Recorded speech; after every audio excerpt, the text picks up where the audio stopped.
সকলোকে নমস্কাৰ জনাই আজিৰ ভিডিঅ'টো আৰম্ভ কৰিছোঁ।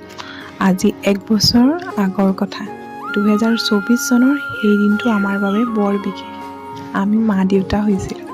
সেইদিনা আমাৰ কাষত বহুত মানুহ, সুখ দুখ ভয় আনন্দৰ সকলোৰে সৈতে এক আৱেগ ভৰা সময়বোৰ যে কেনেকৈ পাৰ হয় ধৰিবই নোৱাৰি। আজি 2025 21 এপ্ৰিল, আমাৰ মৰমৰ দেহাজনীৰ জন্মদিন। উটি লৈ যোৱা মনতেই আছে যেন 1 বছৰ নহয় 1 মাহহে। দেহা, তোমাৰ মৰমতে বিলীন হ'লো, সকলো সময় তোমাক দিলোঁ। তোমাৰ কলকলনিত ঘৰখন জীপাল হ'ল, সময়বোৰ ৰঙীন হ'ল। লাহে লাহে মৰম কৰিব জনা হ'লা, ইটো সিটো বুজাব জনাও হ'লা। ফুটা নুফুটা মাতবোৰ শুনি ভাল লগা হ'ল।